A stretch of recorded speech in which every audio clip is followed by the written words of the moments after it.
Ibu bapa dan saudara-saudaraku terkasih, Shalom, salam jumpa kembali dalam edisi Renungan Harian. Dan hari ini kita kembali mengulangi kesepakatan kita akan mengawali seluruh aktivitas kita dalam persekutuan kita dengan firman Tuhan. Itu sebabnya Bapak Ibu, mari satukan hati dan pikiran kita. Mari persiapkan diri untuk menerima firman Tuhan. Kita memasuki saat teduh. Kita berdoa. Damai sejahtera Allah yang melampaui segala akal dan pikiran manusia, itulah kiranya yang menguasai hati dan pikiranmu di dalam Yesus Kristus. Amin. Saudara-saudaraku terkasih dalam nama Yesus, firman Tuhan untuk kita satu hari ini, Sabtu 24 September 2022, diambil dari Ulangan pasal 11 ayat 26. Ulangan 11 ayat 26, saya bacakan untuk kita. Lihatlah, aku memperhadapkan kepadamu pada hari ini berkat dan kutuk. 5 Musa bidus 10 sada ayat 26. Idama au papiliton diadopan muna sadarion pasu-pasu dohot toru-toru. Berkat atau kutuk. Ibu bapa dan saudara-saudaraku terkasih, Israel perjanjian lama memiliki pola pikir dan pola hidup yang sederhana, tegas dan lugas. Mereka sungguh percaya dan mereka berpegang teguh bahwa segala sesuatu yang terjadi dalam hidup ini adalah dalam pengetahuan dan kontrol Tuhan.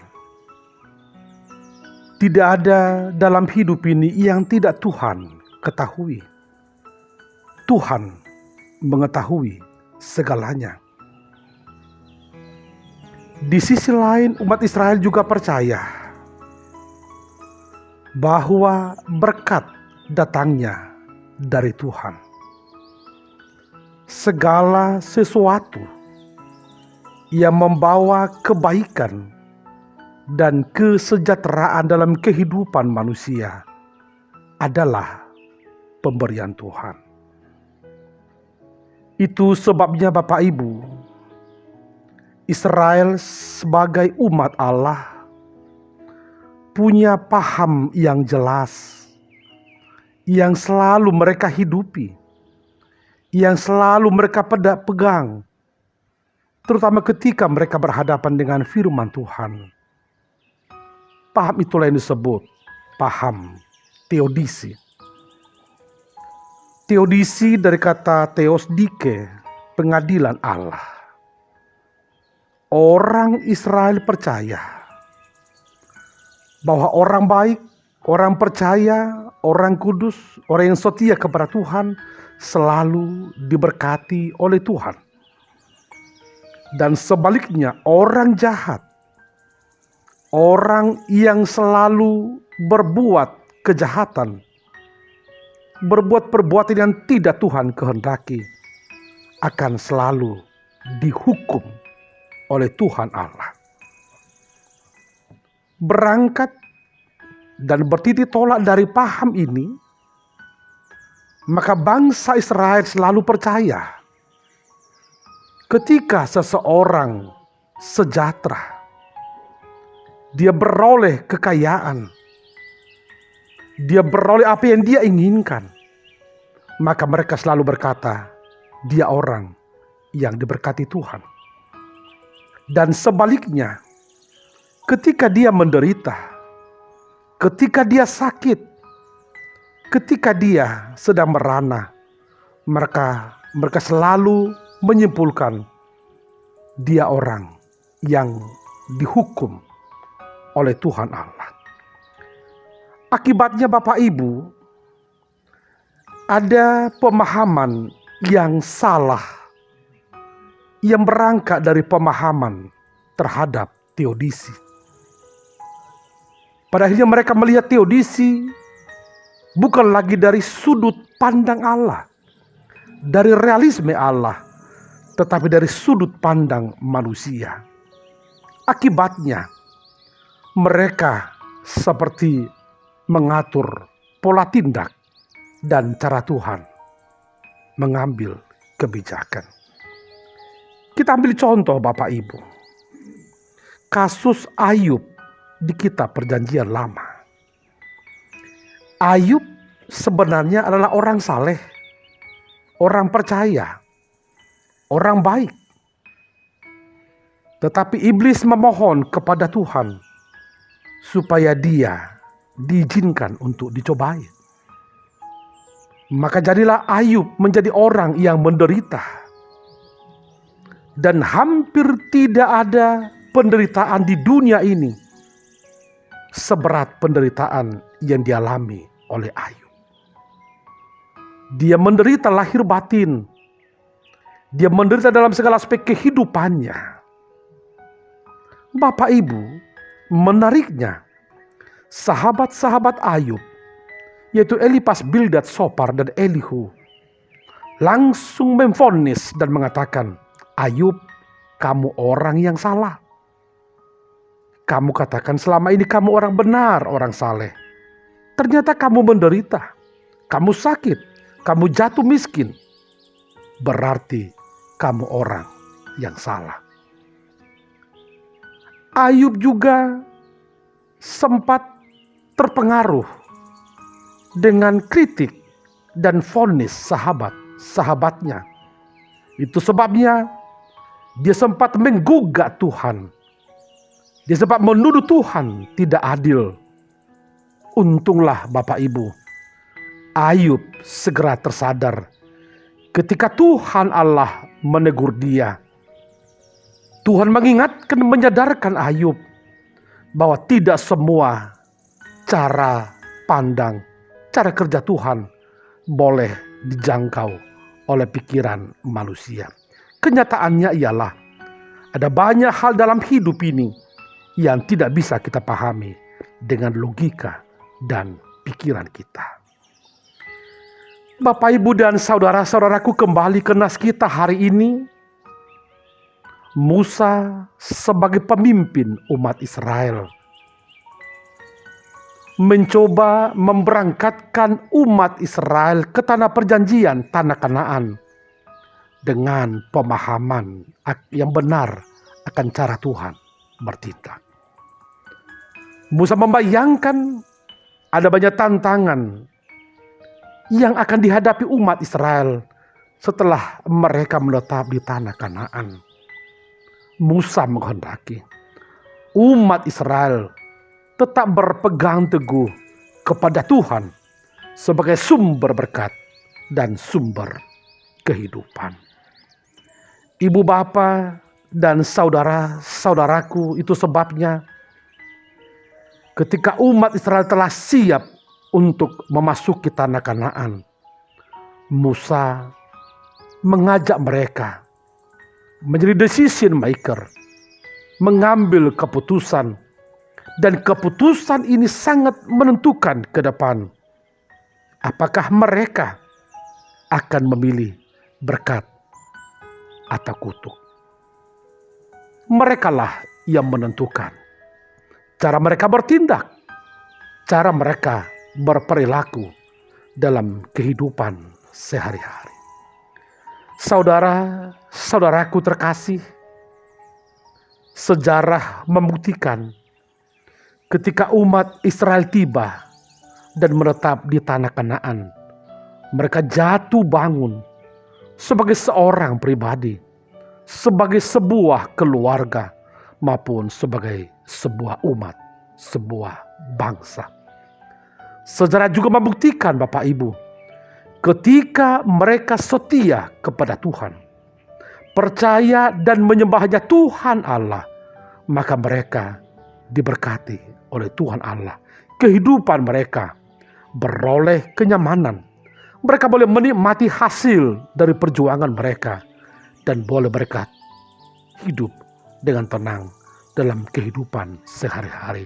Dan sejarah juga mencatat, ketika mereka menyimpang dari jalan Tuhan, ketika mereka melanggar perintah-perintah Tuhan, ketika mereka menyimpang dari jalan Tuhan, maka kehidupan mereka akan mengalami kehancuran.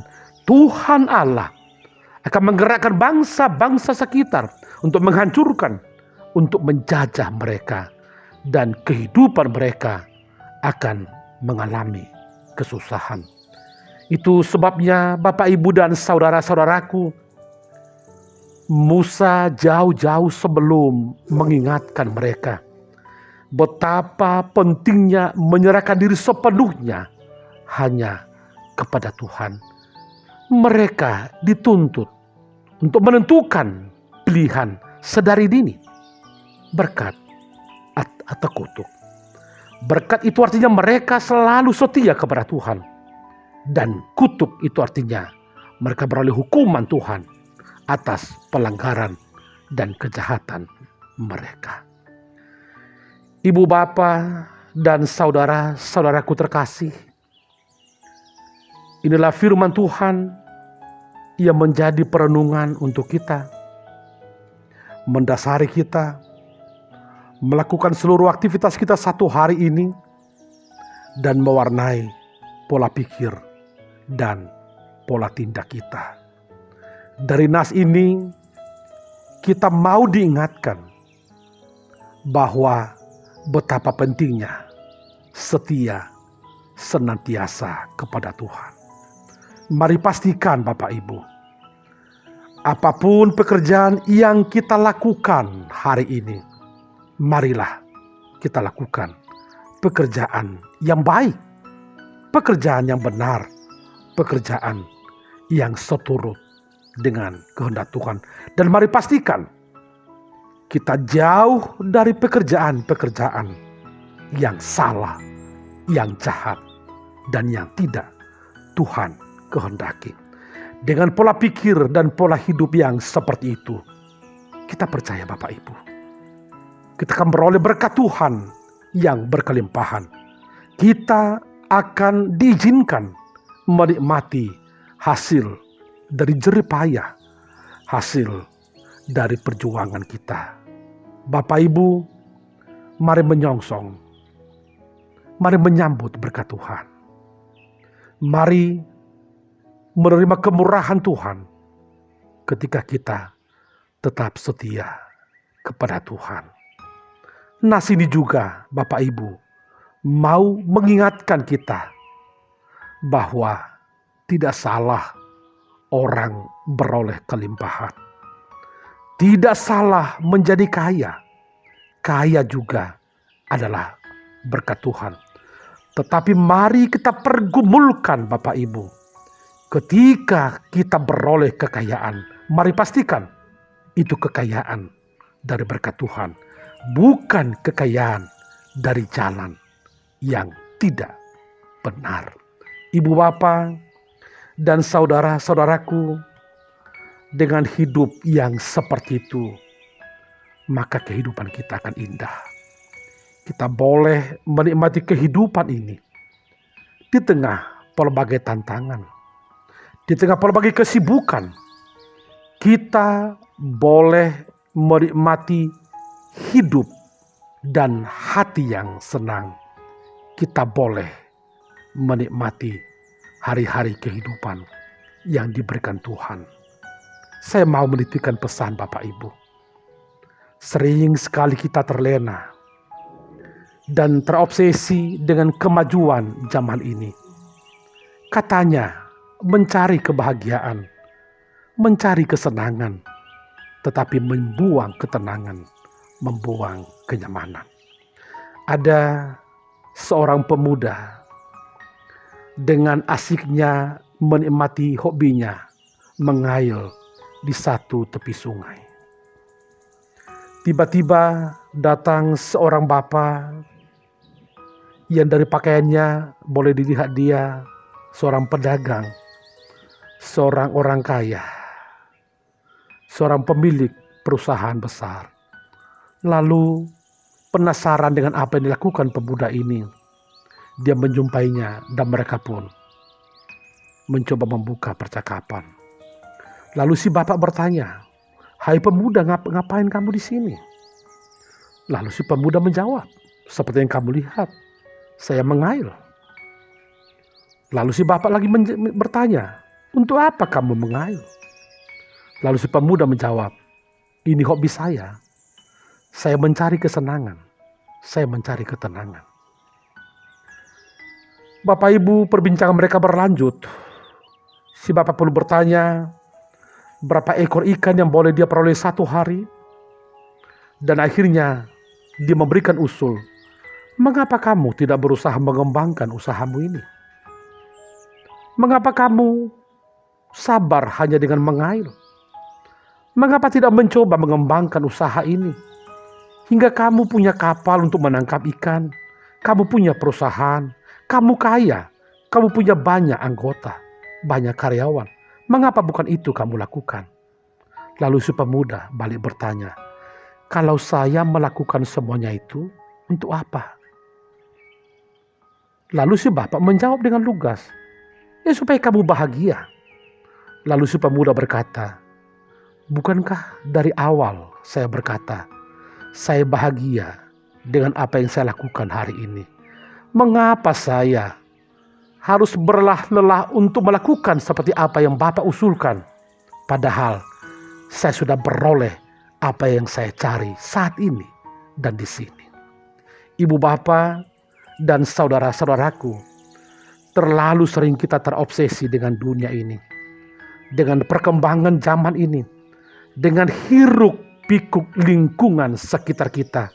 Kita lupa bahwa berkat Tuhan tersedia bagi kita ketika kita setia kepada Tuhan. Mari memilih Bapak Ibu. Dan mari pastikan hari ini kita pilih berkat Tuhan, bukan kutuk akibat dari hukuman Tuhan. Tuhan memberkati.